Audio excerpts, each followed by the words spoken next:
Before you plan 2026, before you write another list, before you choose a word for the year or tell yourself, this is finally the year everything changes.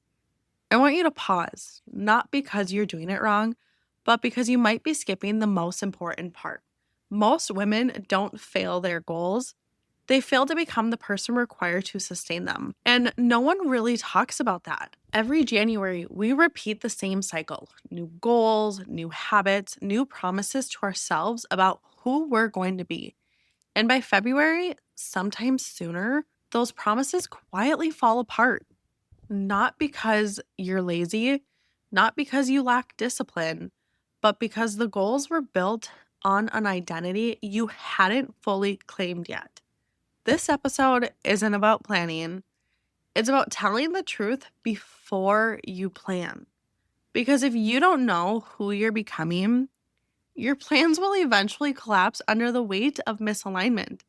And I know this, not from theory, but from lived experience. Welcome to She Rises Through It, a space for honest becoming, slow growth, and the unfiltered middle of motherhood, healing, business, and building a life that actually feels good. I'm Sydney, and this podcast is where I reclaim my voice in real time. It's not about doing more, it's about doing it differently. If you're craving real conversations, soulful pauses, and a reminder that you're not alone in the messy becoming, you're in the right place. And just a reminder before we begin, I'm not a medical or mental health professional.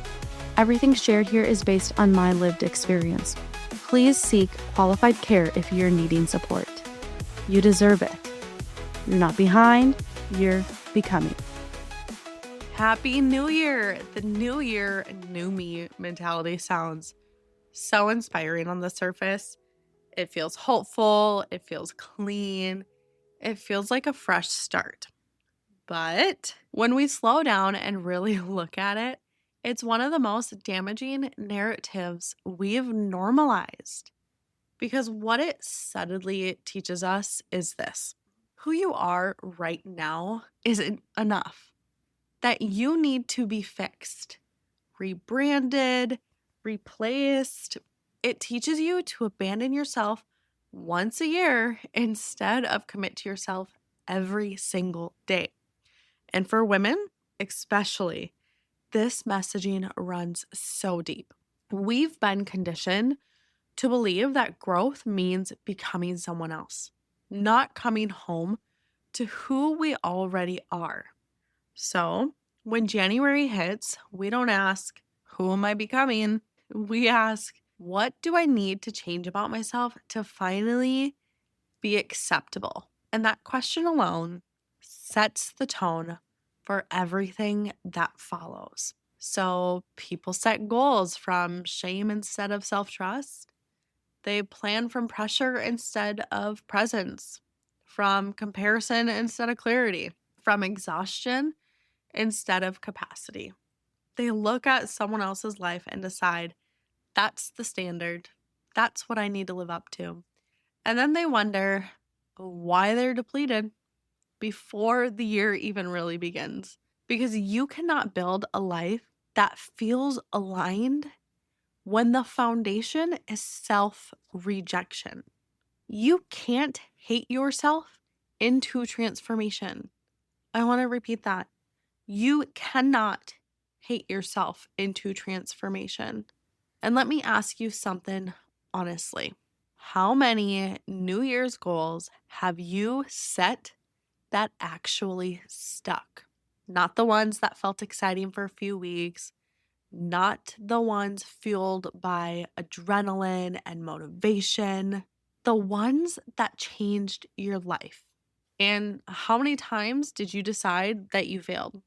I know I decided plenty of times that I failed over and over, when in reality, life just didn't cooperate with the timeline that I created. And you know what? Maybe your energy shifted. Maybe your season changed. Maybe something unexpected happened. And instead of adapting, you internalized it as proof that something was wrong with you. That is not failure. That's life. But we don't talk about that. We just label ourselves inconsistent, undisciplined, uncommitted, or unworthy, and move on to the next version of ourselves we think we need to become. Here's the truth most people never want to hear. This isn't a willpower issue, it's an alignment issue. You cannot force yourself into a life your nervous system doesn't feel safe sustaining. And most goals fail not because they're too big, but because they're disconnected from the body that's supposed to carry them. Your nervous system knows when you're living in survival instead of self-trust. It knows when you're pushing instead of listening, when you're striving instead of grounding, when you're chasing instead of becoming. And when your body doesn't feel safe, it will resist, no matter how badly your mind wants the outcome.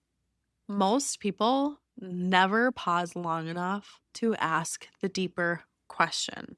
Does the life I'm chasing actually fit who I'm becoming? Or am I trying to force myself into a version of life that looks good on paper but feels so heavy in my body? This is why planning without reflection keeps repeating the same cycle. And this is why this episode is not about doing more. It's not about setting goals. It's about being honest enough to stop and choose alignment over appearance. Because becoming isn't about erasing who you are, it's about finally building a life that can hold you. In the last episode, I asked you to reflect on 2025, not with judgment, not with criticism, not with a highlight reel or a failure list, but with honesty. And I want to acknowledge something before we go any further. If you skipped that work, pause, halt. If you told yourself you'd come back to it later, but you never did.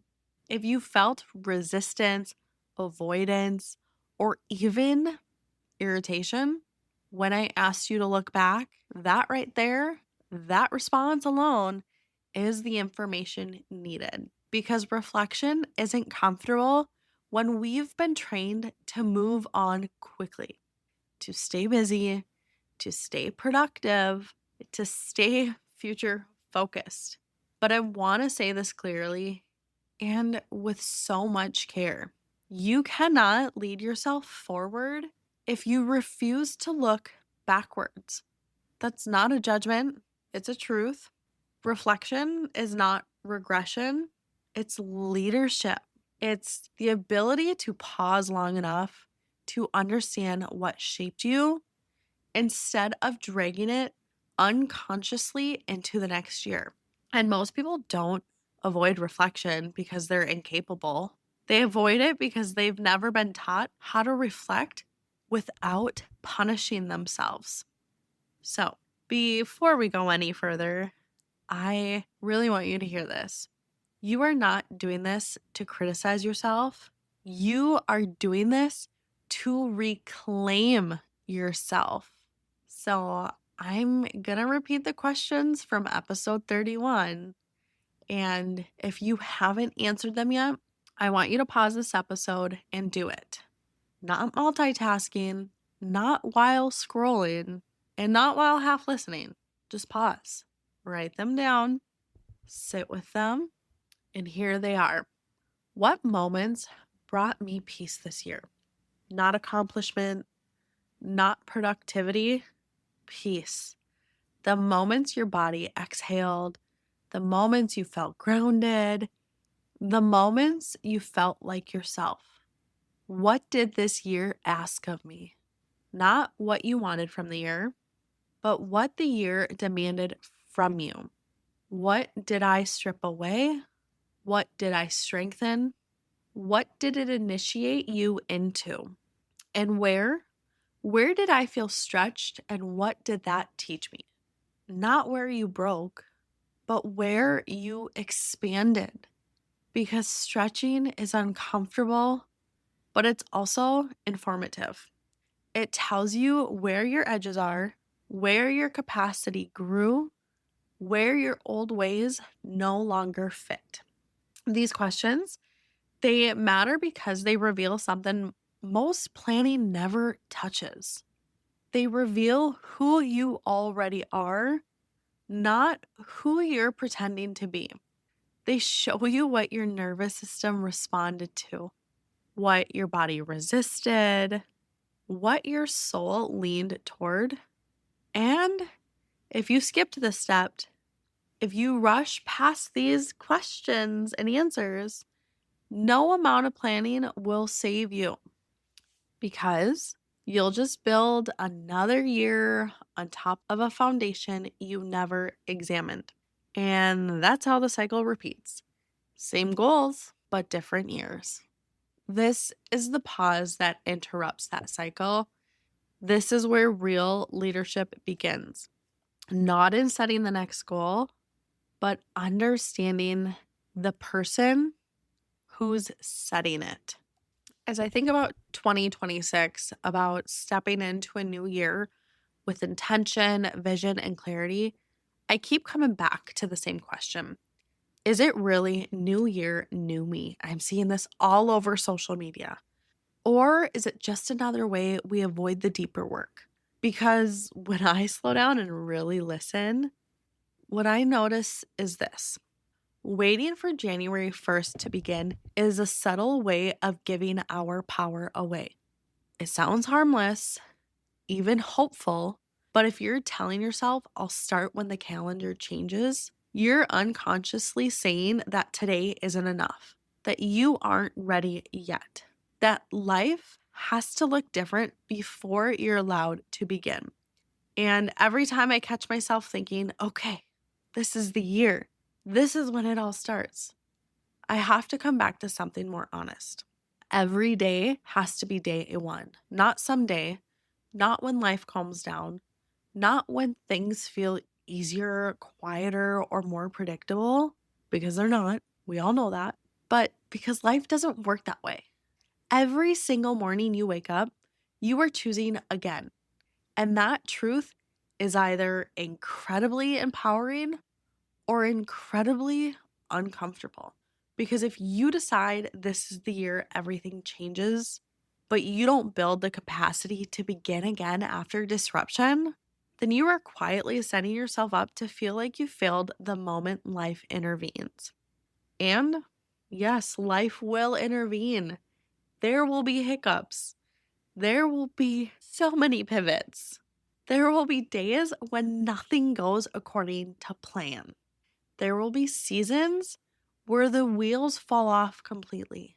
Not because you did something wrong, but because you're human. And if your identity is built on perfection, on consistency without interruption, on linear progress that never slows down, those moments will derail you. Not because you're incapable, definitely not because you're incapable, but because no one ever taught you how to return instead of quit. And most women, we don't quit because we don't care. We quit because the moment we fall off track, we turn that moment into a story about who we are. See, I can't stick with anything. See, I always mess this up. See, I knew I wasn't disciplined enough. And that inner dialogue is far more damaging than the missed day off itself. And if your identity is built on perfection, on consistency without interruption, on linear progress that never slows down, those moments will derail you. Not because you're incapable, but because no one ever taught you how to return instead of quit. Most women don't quit because they care. We quit because the moment we fall off track, we turn that moment into a story about who we are. See, I can't stick with anything. I failed. See, I always mess this up. I told you. See, I knew I wasn't disciplined enough. And that inner dialogue is far more damaging than the missed day itself.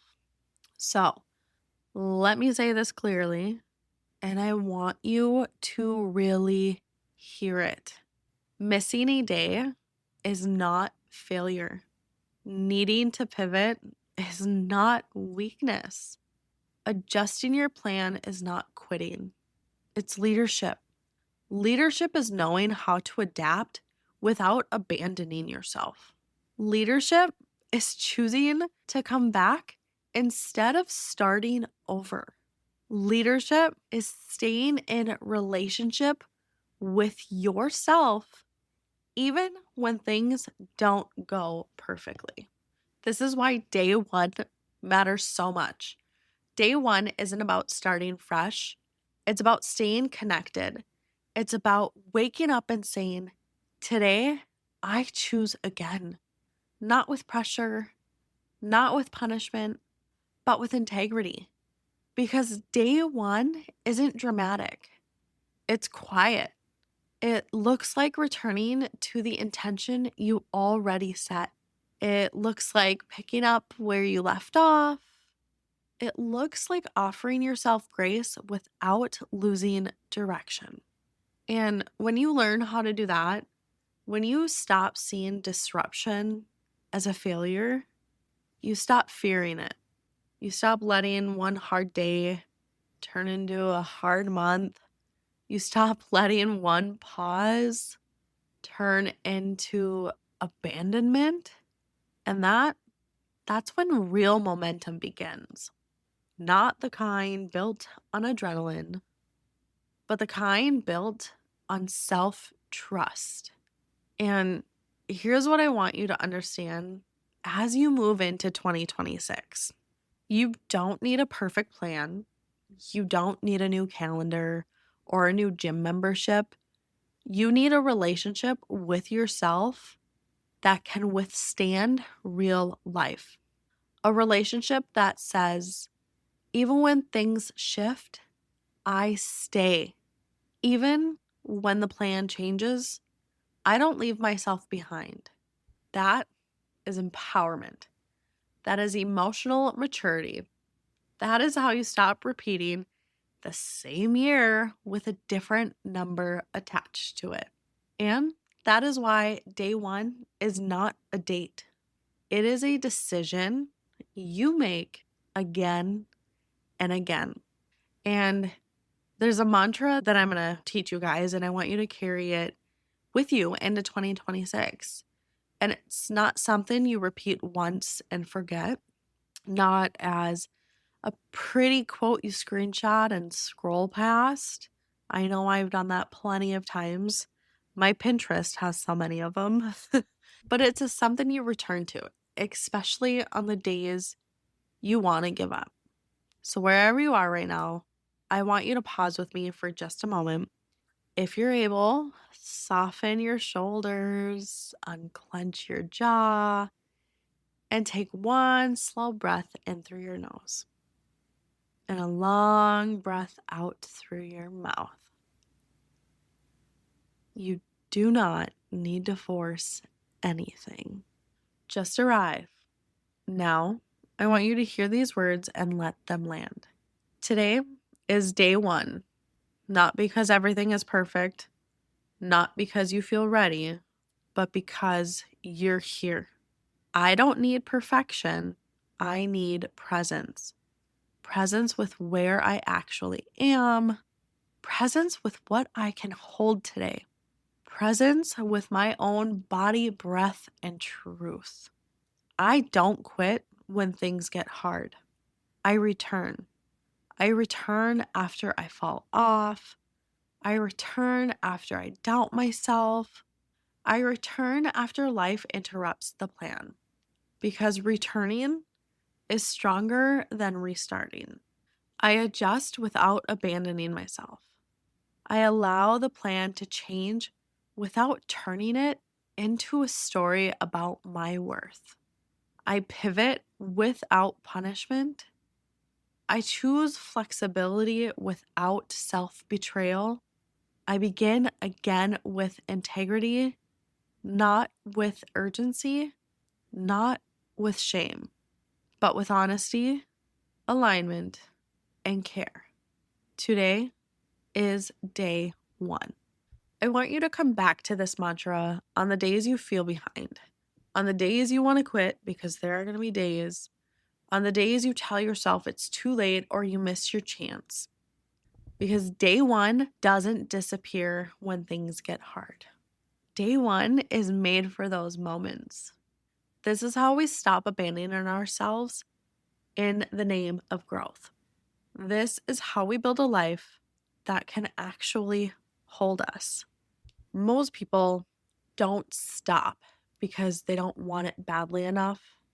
That assumption alone has done more damage than most people even realize, because research shows us something very different.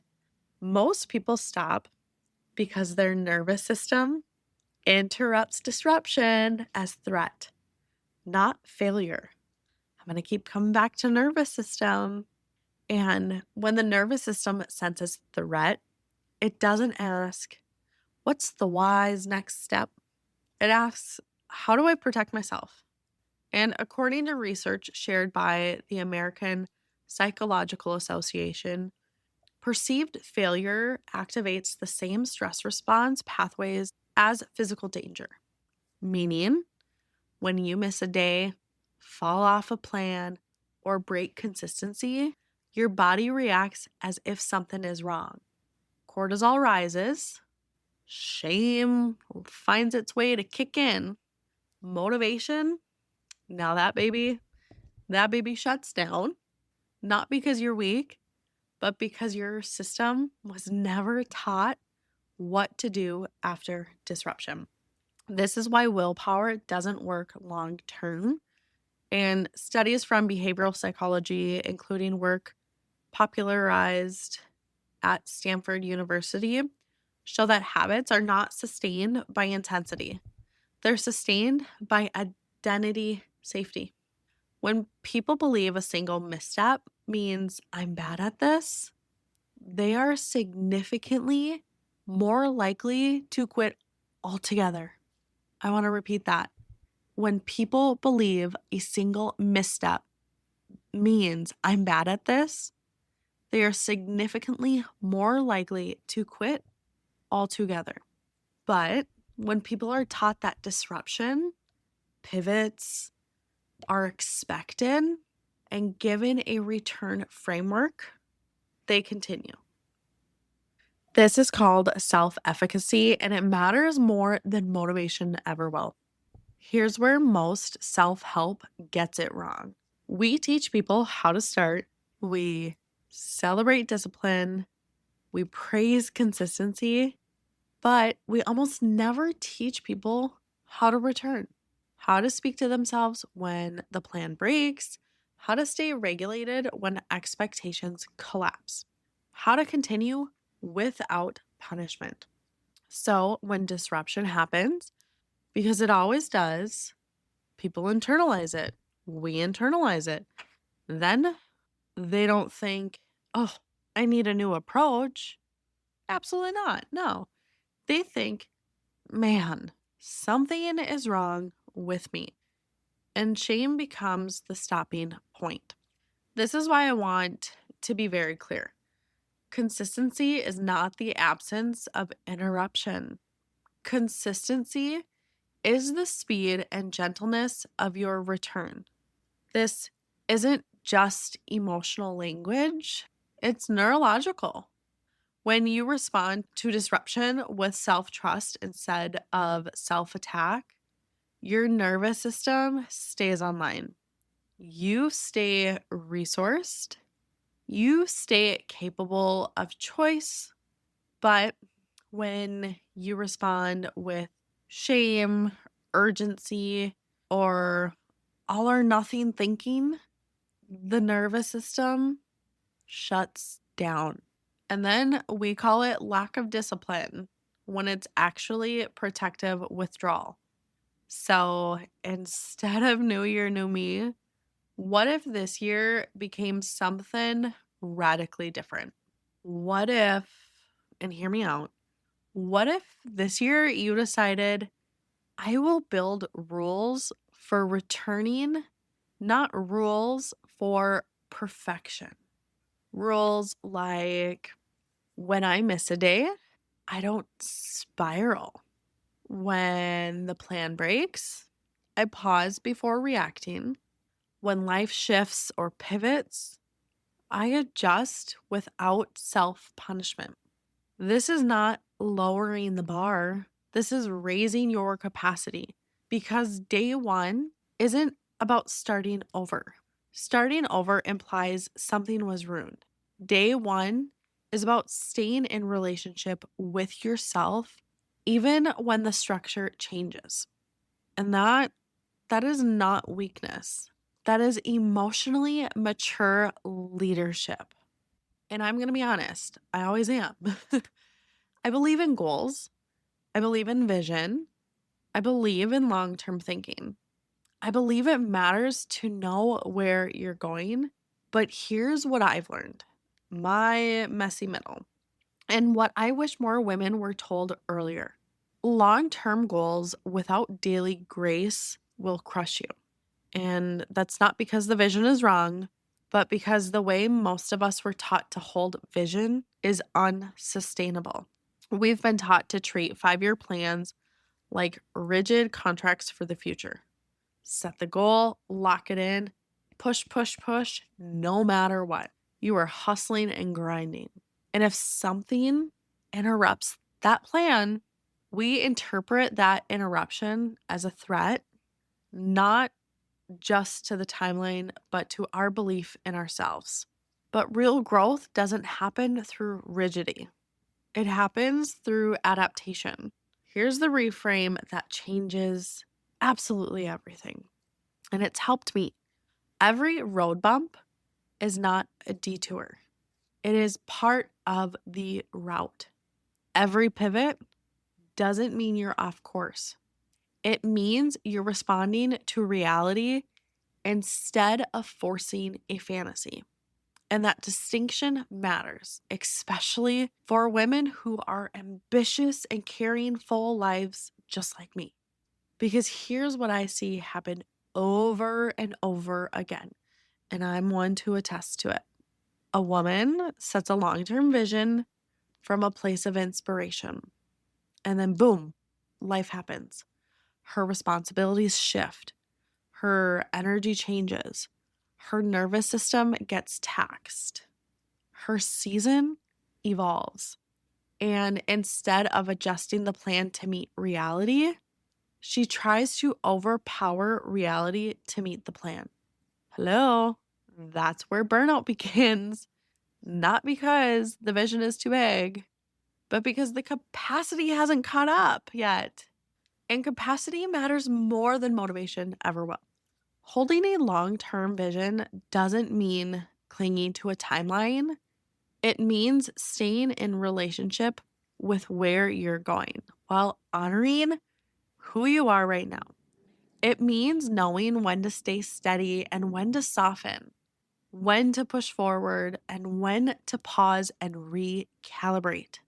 So, if you have a 5-year vision, I want you to hold it with both strength and flexibility. Strength to remain committed, flexibility to evolve. And when things shift, because they will, they always do, practice saying this to yourself. This didn't derail me. This didn't make me fail. This refined me, because refinement is not regression. Refinement is intelligence. And maybe the plan changes slightly. Maybe it changes dramatically. Maybe the timeline stretches. Maybe the route looks nothing like you ever imagined. That doesn't mean you won't get there. It means you're allowing the version of you who arrives to be resourced enough to stay. And that's the part most people skip. They rush to the destination without becoming the person who can sustain it. They chase outcomes their nervous system isn't ready to hold. So instead of asking, how fast can I get there? What if you asked, who do I need to become to sustain what I'm building? That question builds lives, not just milestones. This is where timing becomes wisdom instead of weakness, not when your ego demands it, not when comparison pressures you, not when social timelines make you feel behind, but when your body, your nervous system, and your life can actually hold what you're calling in. That's not settling, that's leadership. That's how long term visions become something that nourish you instead of something you have to survive. There are so many visions I've had that it was just about survival. It never nourished me. And how does becoming actually happen? Most people, they try to change everything on day one. Everything shifts, everything tightens, everything becomes rigid. They wake up and decide, this is the day I become a different person. So they overhaul their routine. They raise the bar everywhere. They set expectations their real life can't actually support. And for a little while, it works. They feel motivated, energized, focused. But motivation isn't sustainable. And when that intensity inevitably fades, they collapse. Not because they're incapable. Again, not because they're incapable.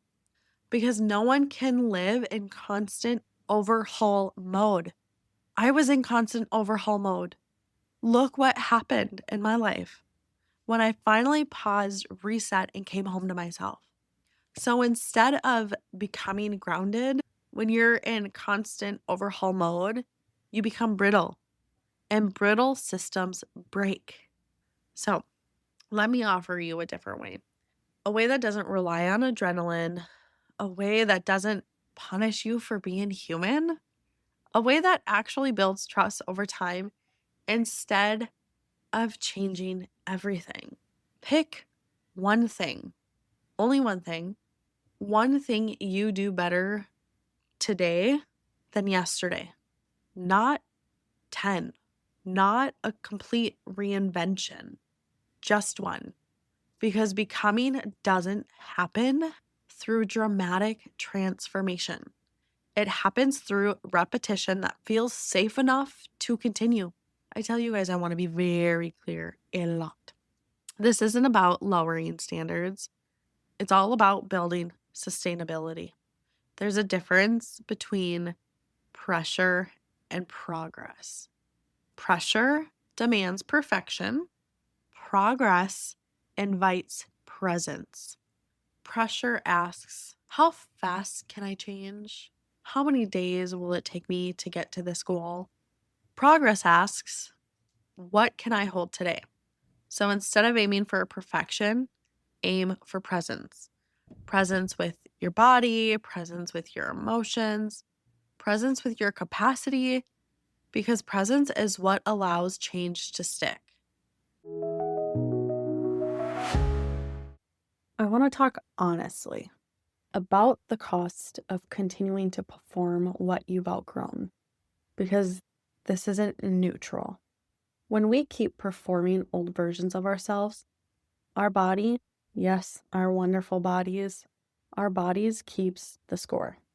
It can show up as chronic fatigue, as resentment you can't explain, as numbness, as you guys have heard in my story. Mine shows up as my face goes numb. Half of my face goes numb and everything spikes. My body alarms me that, nope, no, you're out of alignment, which is completely new. And maybe anxiety doesn't have a clear source. And here's the part most people miss. Performance does not just exhaust you, it slowly disconnects you from your own truth. You stop knowing what you actually want. You stop trusting your internal signals. You start living by expectation instead of intuition. And the longer that goes on, the louder the body has to get through exhaustion, through shutdown, through symptoms that finally force you to stop. And that's not punishment. Our bodies are so miraculous and magical. It is not punishment. It is protection. Our bodies are not betraying us. It's trying to bring you back to yourself. This is why I care so deeply about how we support the body in seasons like this. Because presence is not a mindset. And because this work, it doesn't live only in our thoughts or our beliefs. It lives in our body. It is a physiological state. For me and my family, herbal support has been one way we help our body remember how to regulate, especially through Pioneer Pam. And I want to say this clearly. I don't use herbs to override my body. I don't use them to push through, and I don't use them to fix myself. I use them to listen to it. I use them to partner with my body, especially in seasons like this one, where everything is asking us to slow down, regulate, and rebuild resilience from the inside out. And let's not forget about the hospital visits and stays whenever we're there. It helps me in every aspect of my life. And Mullein, for example, supports the lungs and breath. And breath is not just physical, it's emotional. When life has been tight or overwhelming, breath is the first thing we lose. Mullein supports the body in opening, softening, and exhaling. And guys, elderberry, this is my jam. Elderberry supports our immune resilience, not just during illnesses or sicknesses, but during recovery, after stress. It helps the body remember how to respond instead of staying stuck in defense mode. And lion's mane, it supports cognitive function, nervous system health, clarity in a world that constantly fragments our attention. As a mom who's always going a million miles a minute, trying to keep everything straight, it helps keep everything clear. And these herbs don't force the body into productivity. They help support regulation. They work with the body's natural intelligence, something we have so forgotten how to trust.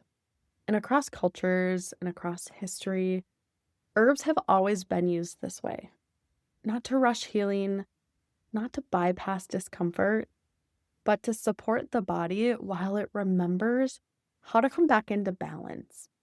And that's exactly what this season and this work is asking of us. And then there's another layer that matters here, and I want to name that because nervous system regulation doesn't stop at herbs, and it doesn't stop at even just our mindset. It goes deeper, it goes cellular. That's where Make Wellness bioactive precision peptides come in for me. Most of us have been taught to think about wellness in terms of motivation and weight loss. But motivation doesn't regulate a nervous system. Safety does. Bioactive precision peptides support the body at the level of cellular communication, helping our systems like sleep, energy, stress response, and recovery work with one another instead of competing for resources. When the body doesn't feel safe, it stays braced. And then when the body stays braced long enough, presence becomes impossible, no matter how much inner work you do. And what I've experienced with bioactive precision peptides is not a spike of energy or a forced sense of calm. It is true capacity. Better sleep that actually restores, more stable energy throughout the day, a nervous system that doesn't overreact to every demand. And that matters because when your system feels supported, you don't have to try to slow down. Slowness becomes accessible, presence becomes possible. You stop white-knuckling your way through life and start responding instead of reacting. That is not about optimization. That is about regulation. It's about building a body that can hold the life you're becoming without collapsing under it. Because stopping the performance of who you've outgrown isn't just a mindset shift, it's a biological one. This is what it looks like to support your becoming, not rush it. This might look simple, but simple doesn't mean shallow.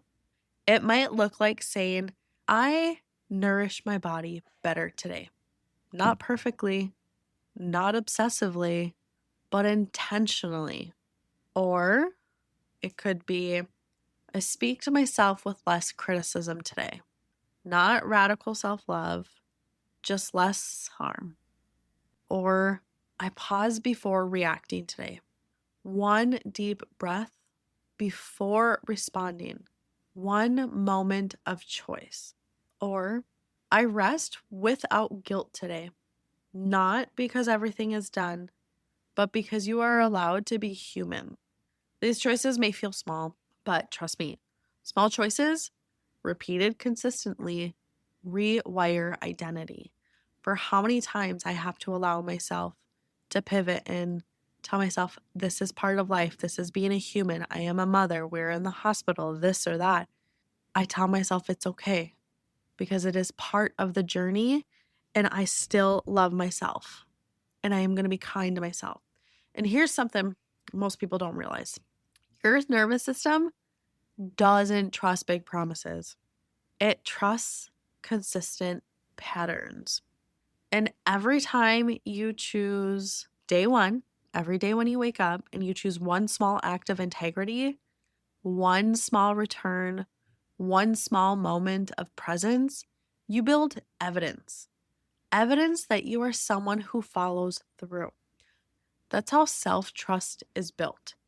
Not through intensity, through consistency that respects reality.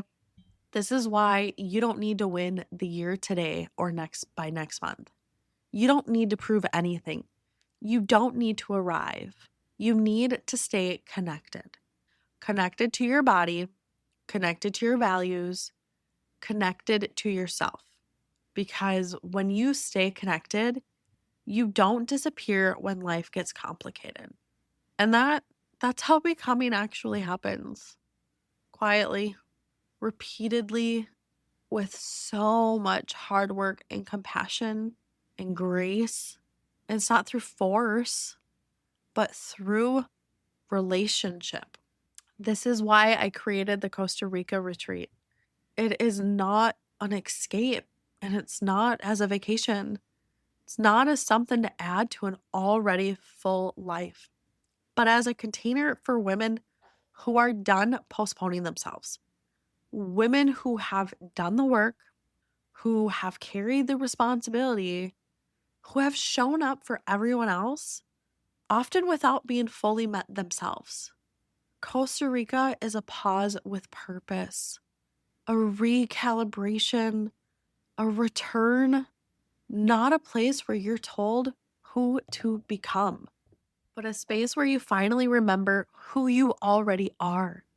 This retreat is for the woman who knows something needs to change, not because her life looks broken on the outside, because something inside her feels misaligned. She's capable, she's accomplished, she's strong, and still she feels like she's been living slightly disconnected from herself. She's tired of forcing growth, tired of performing healing, tired of pushing through seasons that are asking for presence instead of pressure. She doesn't need another strategy. She needs space. And here's what I want you to understand about Costa Rica. You will not come back a different person. You will come back more yourself, more grounded in your body, more regulated in your nervous system, more clear in your decisions, more confident in what stays and what no longer fits. You'll feel quieter on the inside, less rushed. I kid you not, there's something magical in that air in Costa Rica that makes you feel so much quieter on the inside.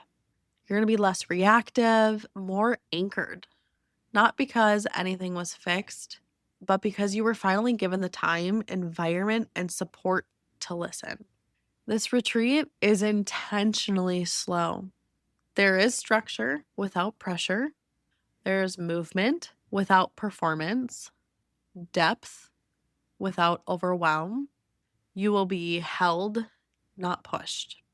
And you will leave resourced enough to actually integrate what you experience, not inspired for a week and then thrown back into the same patterns. This is not about escaping your life.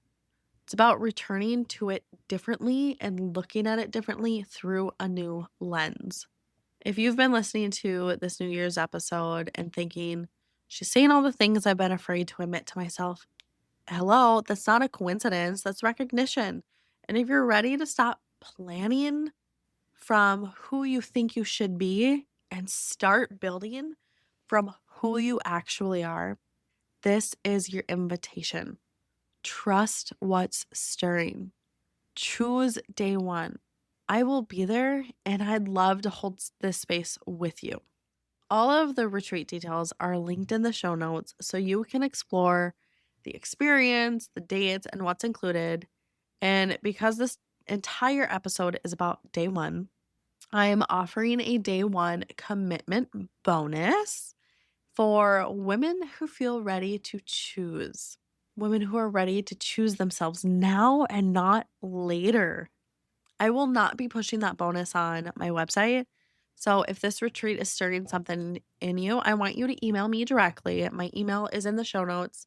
And I want you to have the subject line day one, Costa Rica. This is going to keep it personal between me and you. I'm going to know exactly that you got this from my podcast. And it's going to be so intentional and so aligned with the kind of women this space is created for. You guys, this isn't about saving money. It's about rewarding a decision, because the women who get the most out of this experience are the ones who stop waiting for the perfect time and they choose alignment instead. So before you plan 2026, decide who you're willing to become. Not the version of you that performs well on the outside, not the version that pushes harder every January, but the version of you who stays, who listens, who adjusts, who returns. Because becoming isn't about intensity, it's about relationship. And if there's one thing I want you to remember from this episode, it's this. You do not, and I mean this, you do not need a perfect plan.